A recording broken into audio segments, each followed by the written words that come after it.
Menghindari yang sesat. Refleksi pagi 2530. Selain ajaran sesat, hal apa lagi yang telah mengganggu kehidupan jemaat di Efesus? Mari simak 1 Timotius 1 ayat 4. Ataupun sibuk dengan dongeng dan silsilah yang tiada putus-putusnya, yang hanya menghasilkan persoalan belaka dan bukan tertib hidup keselamatan yang diberikan Allah dalam iman. Saudara-saudara, jemaat Efesus adalah jemaat yang terdiri dari orang dari latar belakang Yahudi dan bukan Yahudi.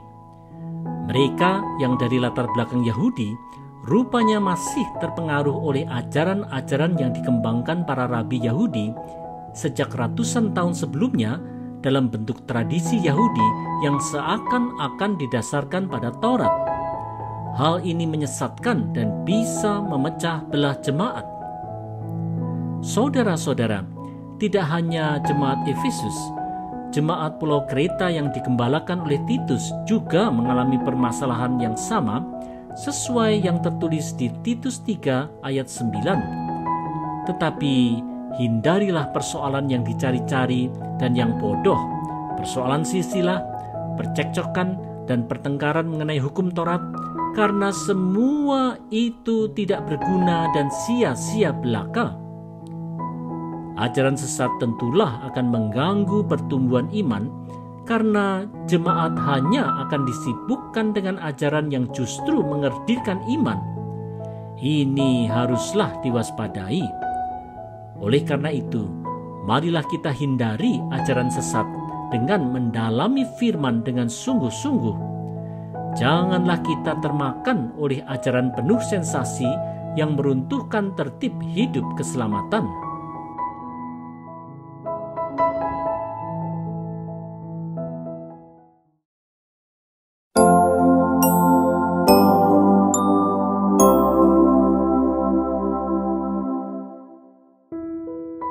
Mendahulukan kasih. Refleksi pagi 2531. Rasul Paulus menasihatkan jemaat Efesus untuk menghindarkan diri dari ajaran sesat yang bersumber dari dongeng-dongeng serta silsilah-silsilah Yahudi yang tiada putus-putusnya. Apa tujuannya? Mari lihat 1 Timotius 1 ayat 5. Tujuan nasihat itu ialah kasih yang timbul dari hati yang suci, dari hati nurani yang murni, dan dari iman yang tulus ikhlas. Saudara-saudara, walaupun tidak mudah, Rasul Paulus mendorong Timotius untuk menghadapi ajaran sesat di atas landasan kasih yang keluar dari hati dan iman yang murni dan tulus. Dengan demikian, meluruskan ajaran gereja bukanlah sekedar proses intelektual semata, tetapi ini adalah upaya untuk jemaat bisa makin memenuhi hukum kasih, yaitu mengasihi Allah dan sesama. Saudara-saudara, di dalam semangat untuk meluruskan ajaran, orang percaya sering lebih mendahulukan kebenaran doktrin dan melupakan landasan kasih. Bukannya anggota jemaat makin mengasihi Tuhan dan makin mengasihi satu dengan lainnya, mereka justru akhirnya malah saling curiga, saling menuntut, bahkan saling membenci. Sikap ini kemudian berujung pada perseteruan dan akhirnya terjadilah perpecahan jemaat. Inilah pentingnya untuk menghadapi ajaran sesat di atas landasan kasih sesuai ciri-ciri kasih di 1 Korintus 13 ayat 4-7 yang antara lain sabar, murah hati, dan tidak sombong. Karena itu, marilah kita benar-benar mengupayakan kasih dalam mengatasi berbagai permasalahan di jemaat.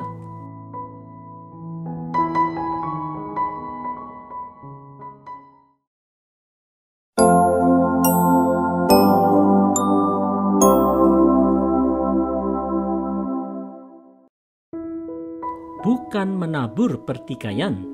Refleksi pagi 2532. Di dalam menghadapi berbagai permasalahan dalam jemaat, orang percaya dinasihati oleh Rasul Paulus untuk melandaskannya pada kasih yang keluar dari hati dan iman yang murni dan tulus.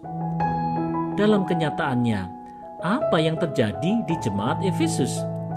Mari lihat 1 Timotius 1 ayat 6. Tetapi ada orang yang tidak sampai pada tujuan itu dan yang sesat dalam omongan yang sia-sia. Saudara-saudara, para pengajar sesat yang mengaku sebagai orang percaya, tetapi yang mengajarkan ajaran yang tidak benar itu menyampaikan berbagai omongan yang sia-sia. Mereka mengajak jemaat untuk meninggalkan ajaran yang benar. Bukannya mereka mendahulukan kasih, mereka justru menabur pertikaian dan perpecahan. Saudara-saudara, karena pengajar dengan latar belakang Yahudi itu sebelumnya diajar dalam ajaran agama Yahudi dengan berbagai tambahan peraturan dari para rabi Yahudi, maka sewaktu mereka menjadi percaya, mereka masih banyak terikat dengan pikirannya yang lama. Mereka kemudian tidak lagi mengajarkan Injil kasih karunia dalam Yesus Kristus. Akibatnya, mereka menyesatkan pikiran dari banyak orang percaya. Bukannya mereka menabur kasih, mereka malah menabur pertikaian dengan berbagai omongan yang sia-sia. Apa yang terjadi di jemaat Efesus bisa saja terjadi di jemaat masa kini. Karena itu, janganlah kita lengah. Marilah kita tetap teguh dalam Injil yang benar di atas landasan kasih.